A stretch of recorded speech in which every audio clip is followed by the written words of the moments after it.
اول حاجه كل سنه وانتم طيبين بمناسبه شهر رمضان. دي تفاصيل العزومه كده، تعالوا بقى اما اقول لكم عملنا ايه فيها وطبخنا ازاي. هنا كان في رز بالخلطه بالمكسرات، وكان في فراخ محشيه مرتة وامامه. يلا بينا نشوف عملنا ايه ونقول بسم الله وعلى بركه الله.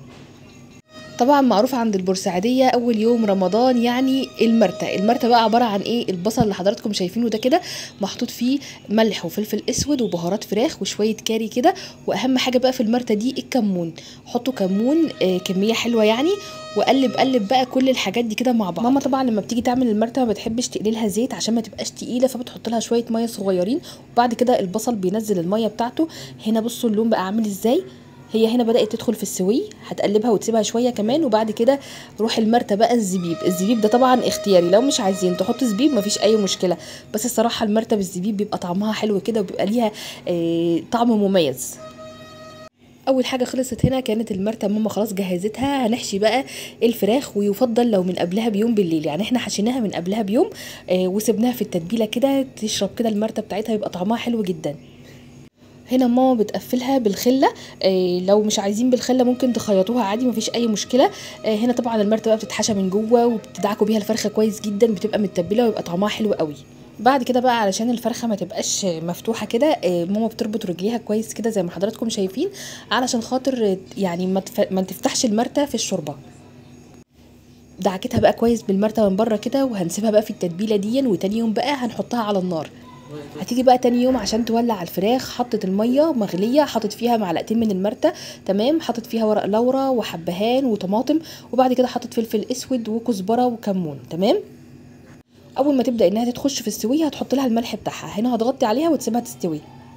هنيجي هنا هنجهز اللحمه المفرومه، الحشو بتاع الامامه. حطيت زيت وسمنه ونزلت عليهم بكميه البصل، وبعد كده هبدا ان انا اديها لون لحد ما تاخد اللون الذهبي الفاتح. هجهز هنا ملح وفلفل اسود وبابريكا وقرفه وزنجبيل وبهارات لحمه والسبع بهارات، تمام. هنا هحطهم على البصله وهقلبها كويس جدا. هسيبهم كده شويه يتشكشكوا مع بعض، وبعد كده هبدا ان انا احط عليها اللحمه المفرومه. عندنا بقى من اساسيات برضو اول يوم رمضان صينيه الامامه، دي بتبقى في حته تانية خالص الصراحه، العشق الجامد كده. هنا انا لسه معليه النار عليها، هفضل اقلب فيها لحد ما لونها يبدا يغير كده، اللي هي تخش في السويه يعني. هحط عليها بشره جوز الطيب واحط عليها سنه دبس رمان، وههدي عليهم النار وهغطيها وهسيبها تستوي براحتها. عايزه اعرف بقى كده تريكاتكم في المرتة ايه، وبتعملوها اول يوم رمضان ولا لا كده زينا، وكمان بتعملوا الامامه ازاي. هنا بقى تريكايه حلوه كده برضو في صينيه الامامه، بنحب نحط فيها زبيب. الزبيب ده بيتهيألي من عندنا مقتطفات اول يوم رمضان يعني، وعلى ما اعتقد ان هي اسمها امامه في كل المحافظات، صح ولا لا؟ هنا كده خلاص اللحمه المفرومه استوت، تعالوا بقى نعمل الامامه. طبعا هنا الفراخ كانت استوت، ماما اخدت الشوربه بتاعتها وبدات انها تعمل العيش بتاع الرقاق فيها. ده رقاق ناشف بيتباع جاهز عند كل الناس بقى في رمضان، بيبقى منتشر جدا في السوق يعني. بتكون حاطه جنبها صينيه كده جاهزه فيها شوربه سخنه، وبتفضل بقى تزود شوربه كل شويه وتقعد تدوب فيها العيش الناشف اللي هو الرقاق.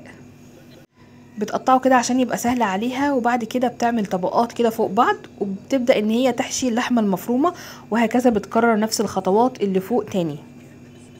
ومع شويه الشوربه اللي انتوا بقى بتعملوهم بتسقوا فيهم الرقاق، تحطوا كده حته سمنه بلدي بتبقى حلوه جدا. بعد كده قطعت صينيه الرقاق كده زي ما انتوا شايفين، وبتدخلها الفرن وهي متقطعه كده، تاكلوا بقى احلى صينيه امامه. دلوقتي هعمل معاكم الرز بالمكسرات. جبت زيت حطيت عليه حته سمنه بلدي، وبعد كده نزلت عليه بالبصل، وهحط عليهم كده معلقتين سكر يتكرملوا ويكرملوا معايا البصل. هبدا ان انا اقلبهم كده مع بعض لحد ما هياخدوا لون ذهبي فاتح. هكون محضره ورق لورا وحبهان وقرنفل وقرفه. بنزل الاول بالبهارات الحب كده مع البصله، بديها شويه تحميره معاها علشان تدي طعم حلو للبصل.